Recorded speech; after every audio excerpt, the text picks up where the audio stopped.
It had taken weeks of planning to set up our anniversary dinner.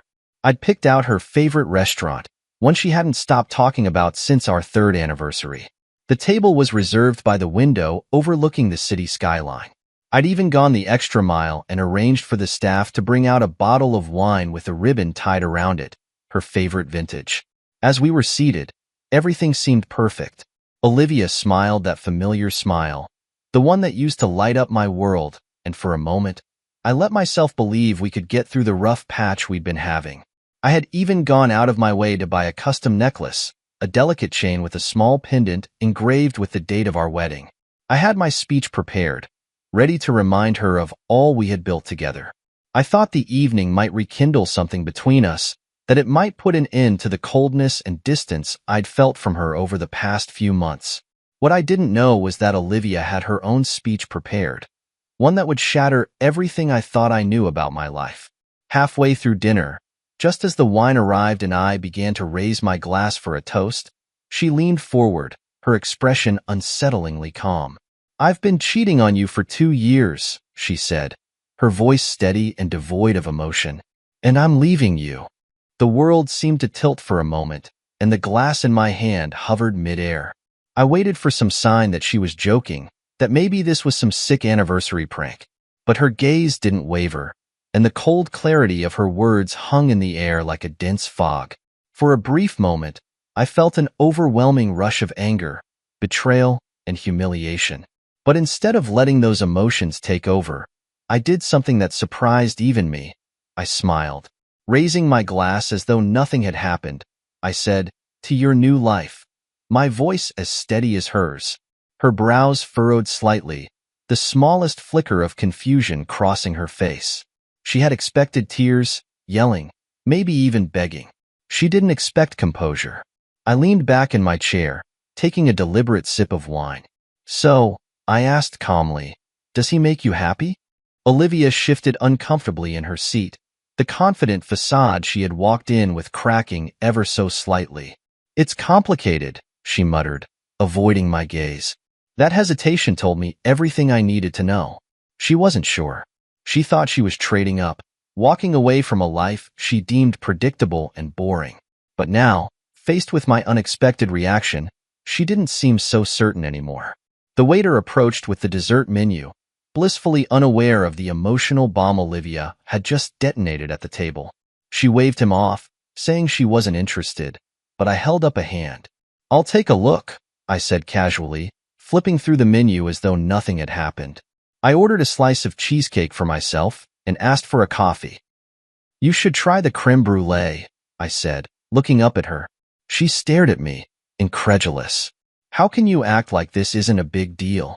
"Because it isn't," I replied, setting the menu aside. "You've made your decision, Olivia. There's no point in me getting upset about it now." That wasn't entirely true, of course. Inside, I felt like my heart was being torn apart. But I wasn't about to give her the satisfaction of seeing me break. When the dessert arrived, I excused myself to step outside. The air was cool, and I took a moment to breathe deeply, letting the night calm the chaos in my mind. I pulled out my phone and dialed a number I hadn't used in years. "Nathan, my lawyer." "Nathan," I said when he picked up. "I need your help. Tonight." He didn't ask questions. That was the thing about Nathan. He understood the gravity of a situation without needing every detail right away. He simply told me to send him what I had, and that he'd be ready to meet in the morning. With that, I made one more call, this time to a private investigator I had hired months ago. Alan had been keeping tabs on Olivia ever since I first noticed the late nights and secretive behavior. "It's happening," I told him. She admitted it. "I need everything we've got ready to go." Alan assured me it was all set, and I felt a small measure of relief. Returning to the table, I found Olivia scrolling through her phone, her face illuminated by the dim glow of the screen. I could only assume she was texting him, her new, complicated partner. "How will you explain this to the kids?" I asked, sliding back into my seat. Her face faltered, and for the first time all night, she looked genuinely unsure. I don't know," she said. Of course, she didn't. Olivia had planned this betrayal down to the last detail, but she hadn't thought about the consequences. She hadn't considered how it would affect our children, our family. As I finished my dessert, I allowed myself a small, private smile. She thought she had the upper hand, that she was walking away from me with her head held high. But she had no idea what was coming. Returning to the table, I found Olivia hunched over her phone, her face illuminated by the glow of the screen. Her lips twitched with the faintest hint of a smile. She was texting him. She didn't even bother to hide it anymore. Sliding back into my seat, I watched her carefully, noting every small detail. The way she held her phone protectively, the slight blush on her cheeks, the avoidance of eye contact. It was as though she had already erased me from her life. "What will you tell the kids?" I asked casually, breaking the silence. Her head snapped up, and for the first time that night, she looked genuinely caught off guard. I'll figure it out," she stammered. The confidence she'd exuded earlier was beginning to crack, and I could see the wheels turning in her head. She hadn't thought that far ahead. Her plan didn't extend beyond her own selfish desires. "You'll figure it out?" I repeated, raising an eyebrow. "That's reassuring." She glared at me, her defensiveness bubbling to the surface. "You don't need to make this harder than it already is." I chuckled, shaking my head. "Harder for who, Olivia? You?" Her silence was all the answer I needed. The waiter returned to check on us, oblivious to the tension hanging thick in the air. Olivia declined dessert again, but I ordered a second coffee. I had no intention of rushing this moment. As I sipped my coffee, I allowed my mind to wander, reflecting on the months that had led up to this dinner. The signs had been there all along. The late nights, the secretive phone calls, the way she avoided my touch. At first, I thought it was just a rough patch, something all couples go through after years of marriage. I had tried to talk to her, to ask what was wrong, but she always dismissed me. "I'm just tired," she'd say, or "Work has been stressful." But the truth was far more insidious. While I was busy trying to hold our family together, she was out building a new life with someone else. And yet, despite all the evidence, I had stayed silent. I told myself I needed proof, that I couldn't confront her without knowing the full story. That's when I hired Alan, the private investigator. It was one of the hardest decisions I'd ever made, handing over my suspicions to someone else, allowing them to pry into my wife's life. But when Alan started sending me photos of Olivia and her lover, laughing together at a cafe, entering a hotel room, kissing in a parked car, I knew I had made the right choice. I had everything I needed: dates, times, receipts, and even recordings of their conversations. She thought she had outsmarted me, but she had no idea how much I already knew. Olivia shifted in her seat, her discomfort growing with each passing second of silence. "Why aren't you angry?" she asked suddenly, her voice tinged with frustration. "Why aren't you yelling or doing something?" I set my coffee cup down carefully, meeting her gaze. "What's the point?" I asked. "You've already made your decision. Getting angry won't change anything." She blinked, clearly unprepared for my calm demeanor. I didn't expect you to act like this." I leaned back in my chair, a small smile playing at the corners of my mouth. "You thought I'd fall apart, didn't you? That I'd make a scene, beg you to stay?" Her silence spoke volumes. The truth was, I had fallen apart. Months ago, when I first realized what was happening, I had spent sleepless nights wondering where I went wrong, questioning every moment of our marriage. But now, sitting across from her, I felt an unexpected sense of clarity. This wasn't about me. It was about her. Her selfishness, her inability to commit, her betrayal. And I wasn't going to let her drag me down with her. The waiter returned with the check, and I reached for my wallet. Olivia started to protest, but I waved her off. "Don't worry," I said. "This one's on me." She frowned, clearly suspicious of my behavior. "You don't have to act so magnanimous." "Magnanimous?" I repeated, laughing softly. That's a big word for someone who just admitted to cheating. Her cheeks flushed, and she looked away, fiddling with the edge of the tablecloth. As I signed the receipt, I glanced at her one last time. "You know," I said, my tone light, "you've given me a lot to think about tonight. I hope he was worth it." Her eyes darted to mine, but I didn't wait for her response. I stood, slipping my jacket over my shoulders, and walked toward the door. Stepping outside, I took a deep breath, the cool night air washing over me. I pulled out my phone and dialed Alan. "She admitted it," I said when he answered. "Good," Alan replied. "What's the next move?" "Send me everything," I said. "Photos, videos, recordings. I want it all organized and ready to go." "Consider it done," Alan said. Ending the call, I stood on the sidewalk for a moment, staring up at the restaurant's glowing sign. Inside, Olivia was probably wondering what I was up to, her mind racing with possibilities. She had no idea that I was 10 steps ahead, that I had been preparing for this moment for months. I walked back inside, sliding into my seat as if nothing had happened. Olivia looked at me, her eyes narrowing slightly. "What were you doing out there?" she asked. I smiled, picking up my coffee cup, just enjoying the fresh air. The game had only just begun, and I was ready to play. The restaurant door opened, and a faint chime rang through the air. I didn't need to look up to know who it was. I had planned this moment down to the last detail. I leaned back in my chair, smiling as Olivia glanced toward the entrance. Her face, already pale from the tension between us, drained of all color when she saw him walk in. "You're not leaving just yet," I said, my voice calm but laced with purpose. Her head whipped toward me, panic flashing in her eyes. "What did you do?" she hissed, her voice low but trembling. I gestured toward the man now standing at the entrance, scanning the room. I figured it was time for a proper introduction.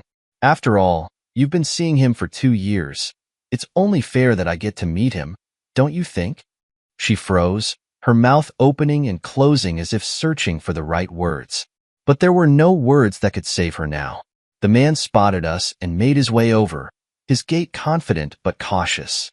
He clearly didn't know what to expect, though I could see a flicker of excitement in his eyes as he approached the woman he believed was his.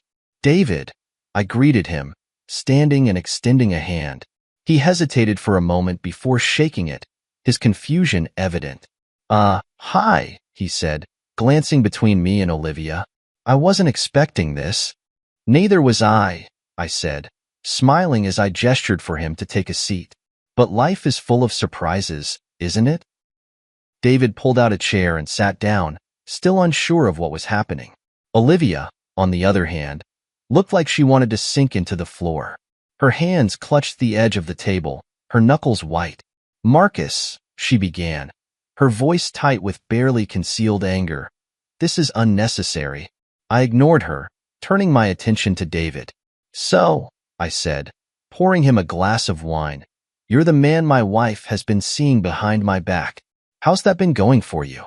David's eyes widened, and he shot a nervous glance at Olivia. I think there's been a misunderstanding," he stammered. "No misunderstanding," I said, my tone sharp enough to cut through the air. "I know everything. The late-night meetings, the hotels, the lies. Trust me, David, I've done my homework."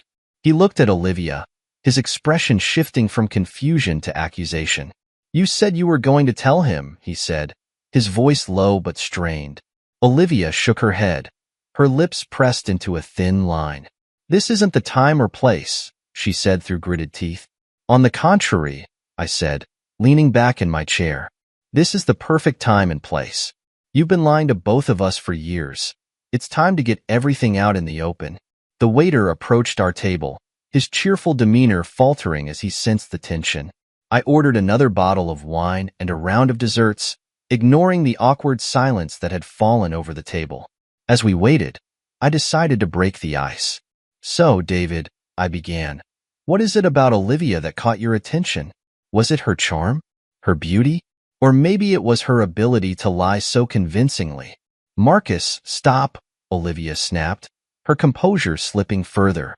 David, however, looked genuinely torn. "I thought we were building something real," he said, his eyes locked on Olivia. "You told me you were trapped in a loveless marriage, that he didn't care about you." I raised an eyebrow. "Is that so? And yet, here we are, celebrating our anniversary. Doesn't seem very loveless to me." Olivia's face burned with humiliation, her hands shaking as she gripped her glass. "I didn't think you'd actually show up," she muttered, glaring at David. Well, I got a message saying you wanted to meet, he said, frowning. Was that not you? No, it wasn't, she snapped, her anger now directed at me. You set this up, didn't you? I shrugged, taking a sip of wine. Consider it my anniversary gift to myself. The desserts arrived, but no one touched them. The tension at the table was palpable, each of us caught in the tangled web of lies and betrayal. Tell me, David, I said, setting my fork down. Does it bother you that she's been lying to me for 2 years? David frowned, his confusion deepening. 2 years? She told me this started 6 months ago. I watched Olivia's face crumble, her carefully constructed narrative falling apart in real time. I didn't want to overwhelm you, she said weakly. David's expression shifted from hurt to anger. You've been lying to both of us, he said, his voice rising. Welcome to my world, I said, raising my glass in a mock toast. Olivia opened her mouth to respond, but no words came out. For the first time all night, she seemed at a complete loss. David stood abruptly, his chair scraping loudly against the floor. I need some air, he muttered, storming toward the exit. Olivia turned to me, her eyes blazing. What the hell is wrong with you? Me, I said, feigning innocence. I'm not the one who destroyed our marriage. I'm just cleaning up the mess you made. The waiter returned with the check, his eyes darting nervously between us. I handed him my card, offering a polite smile. Thank you for the excellent service, I said. As Olivia fumed silently, I stood and slipped on my jacket. You should go after him, I said, nodding toward the door. You wouldn't want to lose him now, would you? Her glare could have burned a hole through me, but I didn't care. The game was no longer in her control, and she knew it. With that, I walked out of the restaurant, leaving her to deal with the fallout of her choices. I stood outside the restaurant, leaning against the railing, watching the city lights flicker in the distance.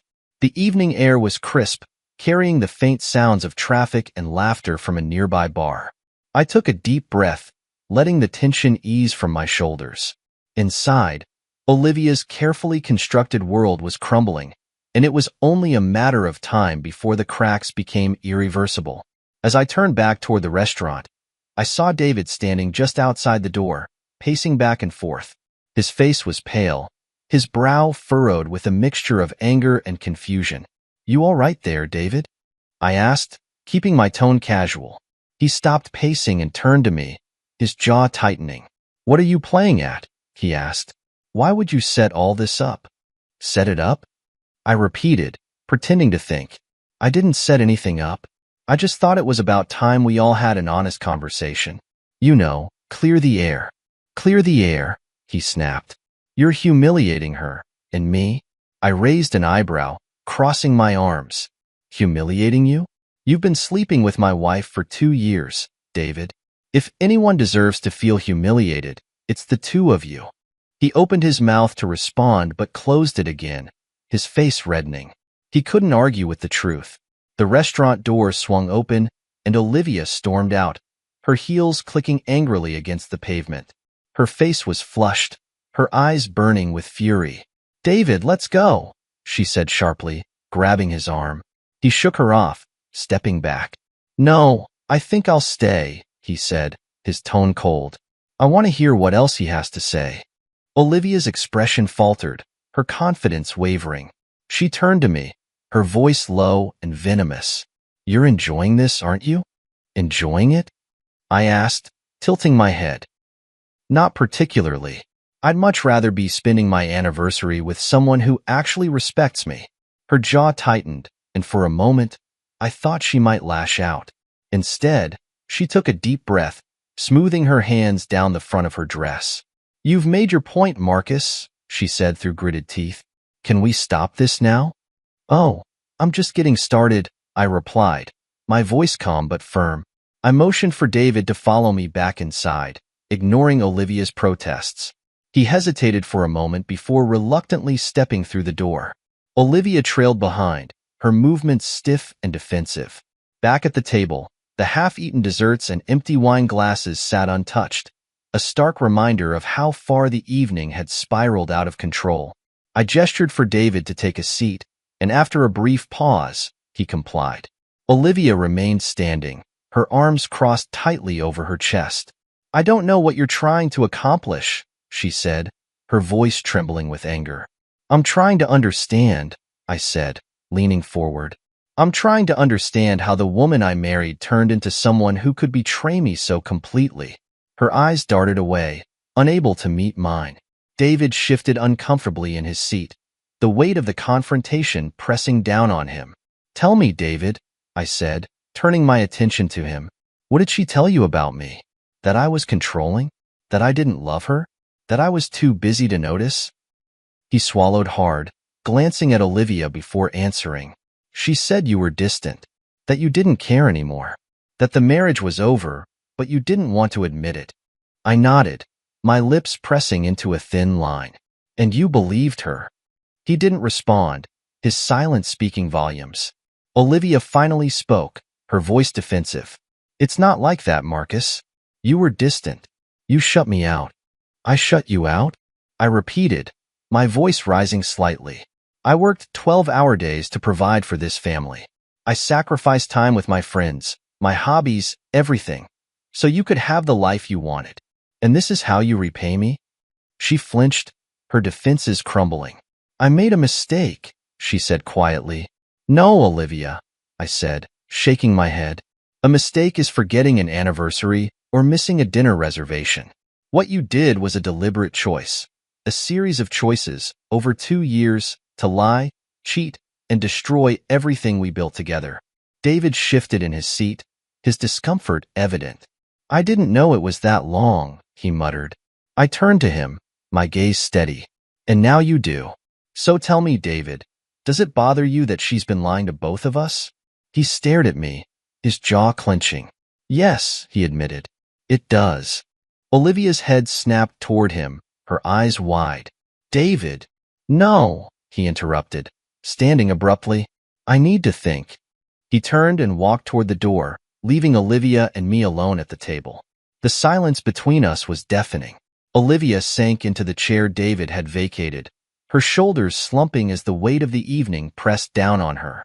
Marcus, she said softly, her voice pleading, can we just talk about this? Just the two of us? I stared at her, my expression unreadable. Why? So you can spin another lie? So you can twist the truth to fit your narrative? Tears welled up in her eyes, but I felt no sympathy. I didn't want it to end like this, she whispered. Neither did I replied, standing. But you made your choices, Olivia. Now you have to live with them. I left her sitting there, the weight of her actions finally sinking in. The door swung shut behind me, and I stepped into the cool night air. David was nowhere to be seen, and for the first time that evening, I felt a sense of calm wash over me. Olivia thought she had control, but now, the narrative was mine.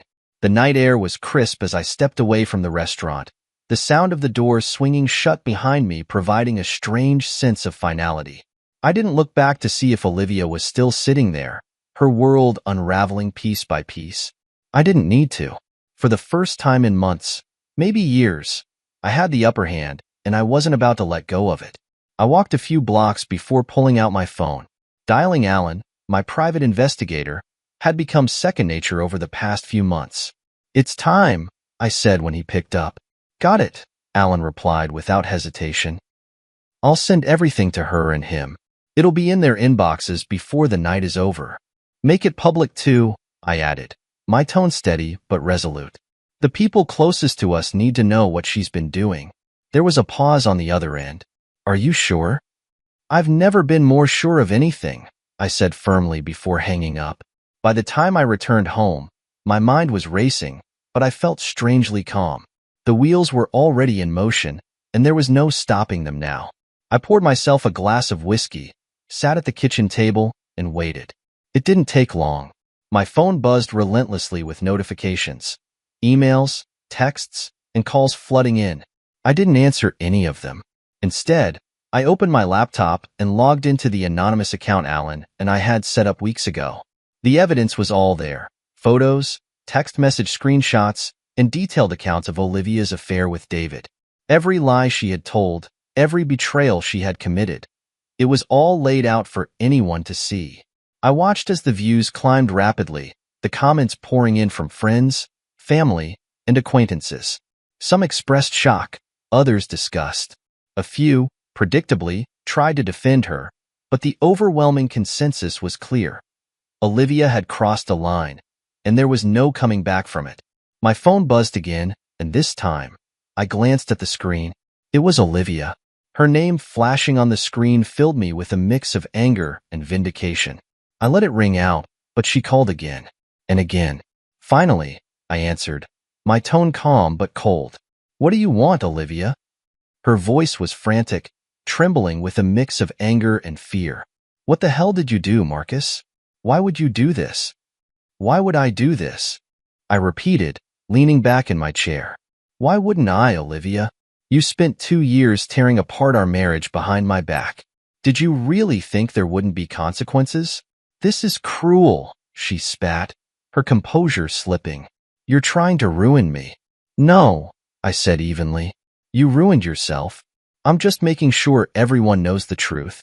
There was a long silence on the other end, broken only by her ragged breathing. Finally, she spoke, her voice barely above a whisper. What do you want from me, Marcus? I sighed, setting my glass down on the table. What I wanted, Olivia, was a partner. Someone I could trust. Someone who valued the life we built together. But you made it clear that wasn't who you were. So now, all I want is for you to face the consequences of your actions. The next morning, the fallout began in earnest. Mutual friends started reaching out, expressing their shock and disappointment in Olivia. Some cut ties with her entirely, unwilling to associate with someone who had betrayed her family so deeply. David wasn't spared either. His employer, a prominent law firm, caught wind of the scandal and placed him on indefinite leave. His reputation, carefully built over years, was now in tatters. And Olivia? She tried to fight back, calling mutual friends and family members to plead her case. But the evidence was undeniable, and the more she tried to explain it away, the worse she looked. A few days later, I received a call from David. I almost didn't answer, but curiosity got the better of me. What do you want? I asked, not bothering to hide my disdain. I need to know why you did it, he said, his voice heavy with defeat. Why are everything out like that? I leaned back in my chair, staring out the window. Because you needed to know what it feels like, I said simply. You thought you could walk into my life, take my wife, and destroy my family without any repercussions. You were wrong. He didn't respond, but I could hear his shallow breathing on the other end. Finally, he muttered, I never meant for it to go this far. I laughed bitterly. That's the thing about choices, David. They have consequences, whether you meant for them to or not. By the end of the week, Olivia showed up at the house, her face pale and drawn. She looked like she hadn't slept in days, her once perfect exterior now cracked and broken. Marcus, she began, her voice trembling. Can we talk? I stood in the doorway, blocking her from entering. There's nothing to talk about, Olivia. You made your choices, and now you're living with them. Please, she whispered, tears streaming down her face. I'll do anything to fix this. I'll go to counseling. I'll cut off contact with David. Just don't give up on us. I shook my head, my expression resolute. There is no us anymore, Olivia. You ended that the moment you decided to betray me. Her shoulders slumped, and for the first time, she looked truly defeated. Without another word, she turned and walked away, disappearing down the driveway. That night, as I sat in the quiet of the house, I felt a strange mix of emotions. Part of me was relieved that it was finally over, that the truth was out and the lies were behind me.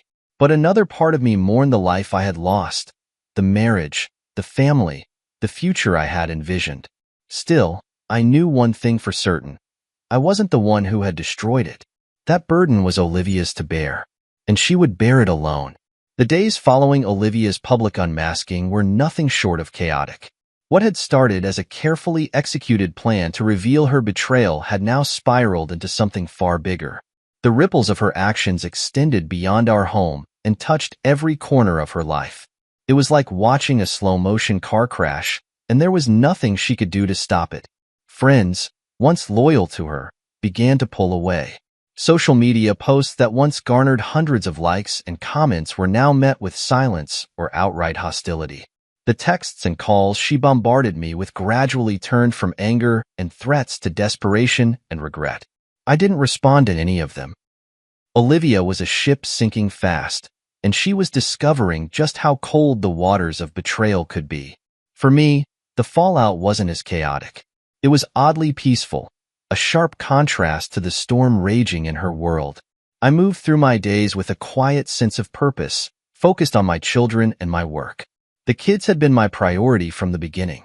I made sure to shield them from the full brunt of the drama, keeping their routines as normal as possible. But children are perceptive, and they knew something was wrong. "Where's Mom?" my youngest asked one night at dinner, his fork poking at his plate. "She's staying somewhere else for a little while," I said carefully, not wanting to taint their perception of her more than necessary. "But I'm here, and we'll get through this together." He nodded solemnly, clearly not fully understanding but accepting my words nonetheless. My heart ached for them. They deserved better than this. Meanwhile, Olivia's life continued to crumble. She lost her job at the marketing firm. Apparently, David's fall from grace had dragged her down with him. It seemed their company wasn't eager to keep employees embroiled in a public scandal. She reached out to mutual friends, but most of them had already seen the evidence. It was hard to argue against photos, texts, and videos that left no room for interpretation. I heard through the grapevine that she had moved into a small apartment on the other side of town. Gone were the days of luxury and comfort she had enjoyed in our family home. Now, she was alone, left to grapple with the reality of her choices. One evening, I received a call from Olivia's sister, Sarah. She and I had always gotten along well, and it was clear she was struggling to reconcile the sister she loved with the woman who had done so much damage.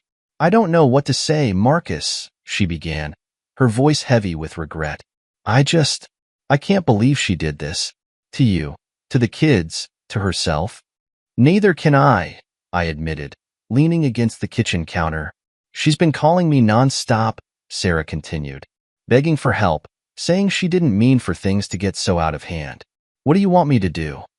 I paused, considering her question. "I don't expect you to cut her off," I said finally. "She's your sister. But I can't let her back into my life, Sarah. Not after everything she's done." Sarah sighed. "I understand. Just know that I'm here for you, and the kids if you ever need anything." "Thank you," I said, meaning it. The legal side of things progressed swiftly, thanks to the mountain of evidence I had compiled. My lawyer, Nathan, was a bulldog in court, ensuring that Olivia's infidelity was front and center. When the judge awarded me primary custody of the kids, I felt a weight lift off my shoulders. I knew I had done everything in my power to protect them and secure their future. Olivia fought hard to retain some semblance of control, but the evidence against her was overwhelming. In the end, the court saw through her attempts to paint herself as the victim. As the divorce was finalized, I felt a strange mix of emotions: relief, sadness, and a lingering sense of disbelief that this was how our story had ended. One afternoon, as I was unpacking boxes in my new home, I received a text from David. "David ***, can we meet? I need to talk." I stared at the message for a moment, debating whether to respond. In the end, curiosity won out. We met at a small coffee shop on the edge of town. He looked rough, his usually polished appearance replaced by an unshaven face and wrinkled clothes. "I owe you an apology," he said as soon as he sat down. I sipped my coffee, waiting for him to continue. "I didn't know she was lying to me," he admitted. "She told me you were cold, controlling, that you didn't care about her. I believed her. I was an idiot." I set my cup down, meeting his gaze. "You were an idiot," I agreed. "But that doesn't absolve you of your role in all this. You knew she was married, and you pursued her anyway." He nodded, his shoulders slumping. "You're right. I have no excuse." For a moment, we sat in silence, the weight of everything that had happened hanging heavily between us. "What do you want from me, David?" I asked finally. He sighed. "Nothing. I needed to say I'm sorry. For everything." I nodded slowly. "Apology accepted. But don't expect forgiveness. Not yet. Fair enough, he said, standing to leave. Take care of yourself, Marcus. You too, I replied, though I wasn't sure I meant it. That night, as I sat on the couch with my kids, watching their favorite movie, I felt a sense of peace settle over me. The fallout had been devastating, but it was also necessary. It had cleared away the lies, the betrayal, and the toxic elements of my life, leaving room for something better. For the first time in years, I felt like I could breathe again. The first morning in the new house felt surreal. The air was quiet, the kind of peaceful silence that had been missing from my life for years. The kids were still asleep upstairs, their laughter and footsteps yet to fill the empty rooms. I sipped my coffee by the window, staring out at the neighborhood that was slowly becoming our new home. It wasn't the grand house Olivia and I had shared. This was smaller, cozier, and free of the memories that once haunted every corner of my old life. It wasn't just a house, it was a blank slate. Moving on wasn't easy. It never is after betrayal of that magnitude. But I found solace in the little things, routine, structure, and the unshakable bond one shared with my kids. I focused on building a home for them, piece by piece. Furniture was rearranged, walls were painted, and a new dining table became the centerpiece of our family meals. One night, as we sat around that table eating pizza and talking about their day, my youngest looked up and asked, "Do you think Mom will ever come back?" The question hung in the air, heavy and unspoken until now. I set my slice down, meeting his wide, innocent eyes. "Mom made some choices that hurt our family," I said carefully. "But what's important is that we're safe now, and we have each other." He nodded, though I could see he didn't fully understand. Maybe he didn't need to. It was during these quieter days that I met Claire. She was my neighbor, living in the house next door. We'd exchanged polite nods and hellos when I first moved in, but it wasn't until she saw me struggling with a stubborn lawnmower that we really talked. "Need a hand?" she called out, walking over with a cheerful grin. "I could use all the help I can get," I admitted, stepping back as she inspected the machine. She fiddled with a few knobs, gave it a hard yank, and the motor roared to life. "You've got to show it who's boss," she said with a laugh. I chuckled, wiping my hands on my jeans. "Thanks. I owe you one." "No problem," she said, extending a hand. "I'm Claire, by the way." "Marcus," I replied, shaking her hand. Claire had an easy way about her, the kind of warmth that drew people in. Over the next few weeks, we'd run into each other more often. At the grocery store, at the park with her dog, and even at the local coffee shop. Each time, we'd exchange a few words, and slowly, those brief encounters turned into longer conversations. She learned about my kids, my work, and even a little about what had happened with Olivia. I didn't go into detail, but Claire had a way of listening that made me feel heard. One evening, she knocked on my door with a casserole dish in hand. "I figured you could use a break from cooking," she said, smiling. The kids loved her immediately, and as we sat around the table eating her homemade lasagna, I felt a warmth I hadn't experienced in a long time. Claire became a regular part of our lives, though I was careful not to rush into anything. Trust was fragile, and I wasn't ready to hand it over so easily. But with each passing day, she proved herself in small, meaningful ways. She helped my daughter with a school project, taught my son how to bake cookies, and even lent me her tools when I decided to build a treehouse in the backyard. One afternoon, as we worked on the treehouse together, she paused, looking up at the structure with a satisfied smile. "You're really good at this," she said. "Years of practice," I replied, hammering in another nail. "I used to build furniture before life got complicated." She glanced at me, her eyes soft. "You should get back into it. You're clearly passionate about it." Her words stuck with me, and that night, after the kids were asleep, I found myself sketching designs for a new coffee table. Claire's presence didn't just bring comfort, it brought inspiration. She reminded me of who I was before Olivia's betrayal, before I let life chip away at my identity. I started small, building furniture in the garage during my free time. What began as a hobby soon turned into a side business. Claire encouraged me every step of the way, helping me market my pieces online and even finding local clients who appreciated my craftsmanship. One evening, as we sat on the porch watching the kids play in the yard, Claire turned to me and said, "You're a good man, Marcus." Don't let anyone make you forget that. Her words hit me harder than I expected. For so long, I had doubted myself, wondering if Olivia's betrayal was somehow my fault. But Claire reminded me that I was worth more than the pain I had endured. By the time the holidays rolled around, our new house felt like home. The kids were thriving, their laughter filling every corner of the space we had built together. Claire joined us for Christmas dinner, bringing gifts for the kids and a bottle of wine for me. As we sat around the table, surrounded by the warmth of family and friendship, I realized how far I had come. This was what a fresh start looked like. Not perfect, not without its challenges, but full of hope and possibility. For the first time in a long time, I felt like I was exactly where I was meant to be. The call came late in the evening, just as I was tucking the kids into bed. I didn't recognize the number, but something told me to pick up. Marcus, the voice on the other end began, hesitant and shaky. It was Olivia. What do you want? I asked, keeping my tone neutral but firm. I need your help, she said, her voice cracking. Everything is falling apart. I let her words hang in the air, refusing to fill the silence. This wasn't my problem anymore. They froze my accounts, she continued, her desperation seeping through the line. I can't pay rent. I've been let go from my job and I don't know what to do. Her admission didn't surprise me. I had heard bits and pieces through mutual acquaintances, how David had abandoned her, how her reputation had been destroyed by the very evidence I'd made public. I'm sorry to hear that, I said flatly. But this is your mess, Olivia.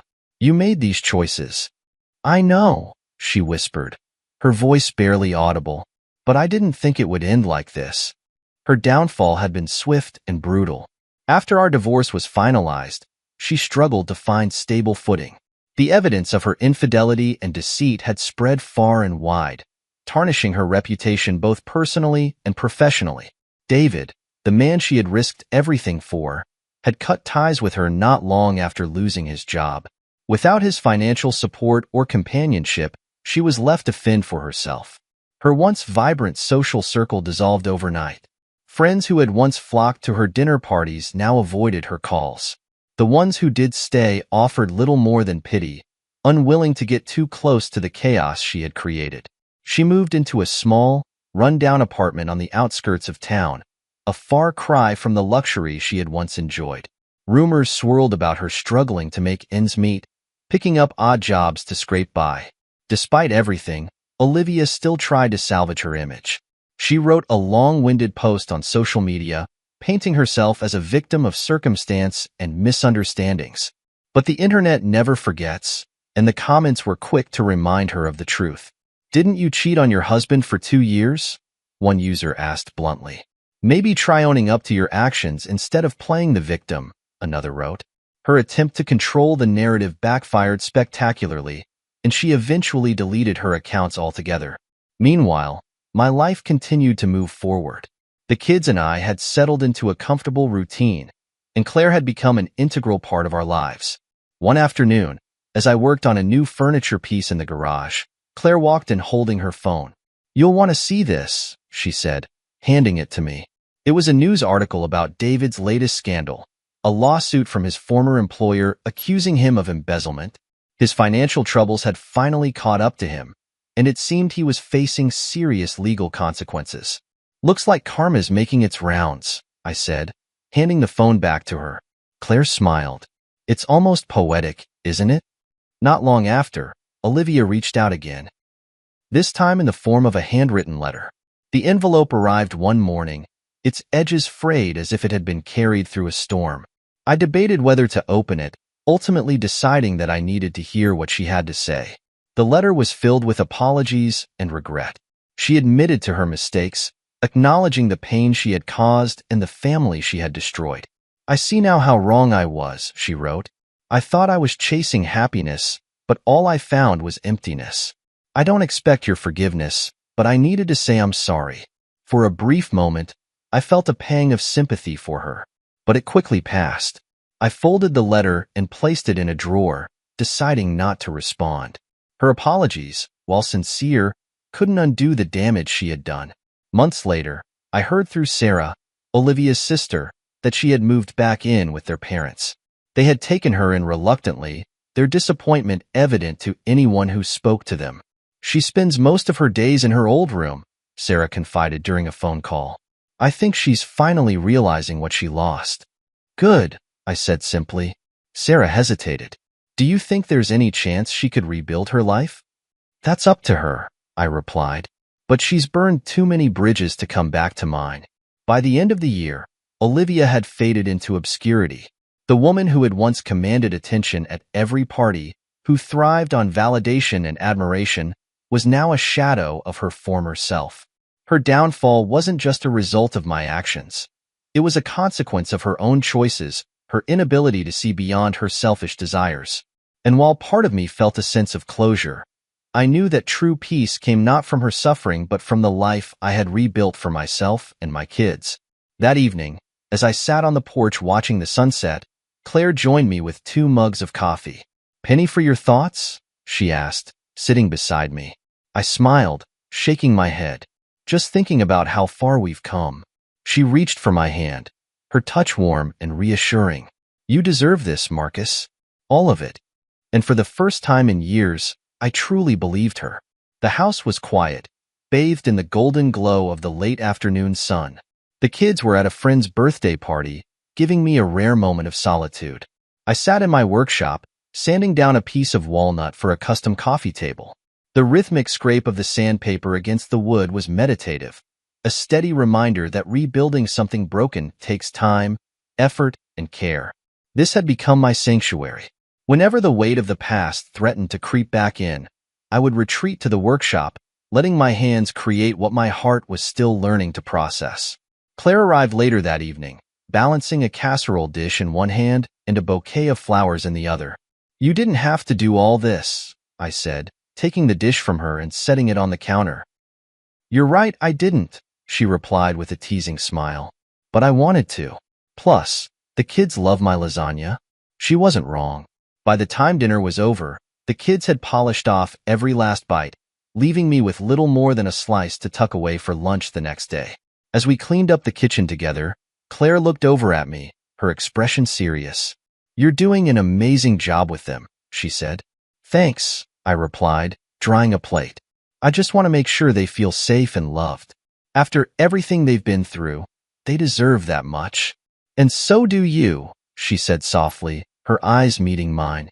Our relationship had grown slowly, rooted in trust and mutual respect. Claire never pushed me to open up about my past, but when I did, she listened without judgment. I didn't think I'd ever be able to trust someone again. I admitted one evening as we sat on the porch, the kids already in bed. After Olivia, I wasn't sure if I even wanted to try. She reached for my hand, her grip warm and steady. "Trust takes time, Marcus, and so does healing. But you're stronger than you think." Her words stayed with me long after the conversation ended, a quiet affirmation that I was moving in the right direction. One morning, Claire showed up with a stack of business cards and a folder of ideas. "I was thinking," she began, spreading the cards out on the table, "your furniture is incredible, and people should know about it. Why not turn this into a full-time business?" I laughed, shaking my head. "Claire, I'm barely keeping up with the few orders I have now." "Exactly," she said, her eyes sparkling with determination. "There's a demand for what you do. We just need to organize it." She wasn't wrong. With her help, I launched a small business, creating custom furniture pieces for local clients. Claire handled the marketing, setting up a website and managing social media, while I focused on the craftsmanship. Within months, the business took off, and for the first time in years, I felt a sense of purpose beyond just surviving. The kids thrived in our new routine, too. My son joined a local soccer team, while my daughter developed a passion for art. Claire became an integral part of their lives, attending games and helping with school projects. One evening, as we sat around the dinner table, my daughter looked up and said, "Claire, are you going to marry Dad?" The question caught us both off guard. Claire's cheeks turned pink, and she glanced at me, unsure how to respond. "Well," she began, choosing her words carefully, "that's something your dad and I would need to talk about. But I'll always be here for you, no matter what." Her answer seemed to satisfy my daughter, who nodded and went back to her plate. But later that night, As Claire and I sat on the couch, I couldn't help but bring it up. They love you, you know, I said, turning to her. And so do I. She smiled, leaning her head against my shoulder. I love you too, Marcus. All of you. The moment felt like a turning point, a confirmation that the life we were building together was real and lasting. For the first time in years, I wasn't looking over my shoulder, waiting for the other shoe to drop. The scars of the past were still there, but they no longer defined me. Instead, they served as a reminder of how far I had come, and how much I had to look forward to. Months later, we stood in the backyard, watching the kids chase fireflies under a canopy of stars. Claire wrapped her arms around me, her head resting against my chest. "Do you ever think about her?" she asked quietly. "Sometimes," I admitted, "but not the way I used to. She's a part of my past, and that's where she'll stay." Claire nodded, her fingers lacing with mine. "I'm glad you found peace." "So am I," I said, tightening my hold on her. The night ended with the kids curled up on the couch, their laughter still echoing in the corners of the house. As I watched them, I realized that hope and healing weren't just concepts, they were choices. I had chosen to fight for a better life, for myself and for my family. And in doing so, I had discovered something I thought I'd lost forever: joy. 5 years had passed since the dinner that had shattered my world and set me on a path of rediscovery. Time had a way of smoothing the rough edges of the past, but the lessons it left behind were etched deeply into who I had become. The house was alive with laughter and movement. Claire, now my wife, was in the kitchen baking cookies with the kids, their giggles spilling into the living room. I sat at my desk, going over some design plans for a new client, but the sounds of my family kept pulling my attention. It was the kind of life I had once dreamed about, a life filled with love, trust, and simple joys. And it was one I had fought hard to build. Looking back, it was hard to believe how much had changed. Olivia had reached out a few times over the years, always with some variation of the same message: regret, apologies, and the hope for a conversation. I never responded. The last I heard, she was still living with her parents, working a series of odd jobs to make ends meet.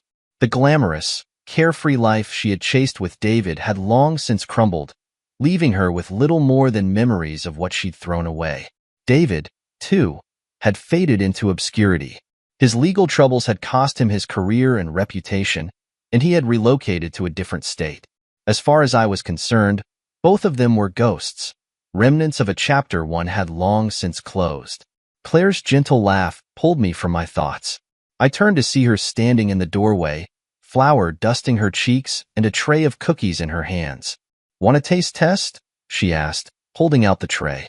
I took one, biting into the warm, gooey chocolate chip cookie. "Perfect," I said, grinning. She leaned against the doorframe, watching me with that familiar, steady gaze. "You okay?" I nodded, just thinking about how lucky I am. "You deserve it," she said simply.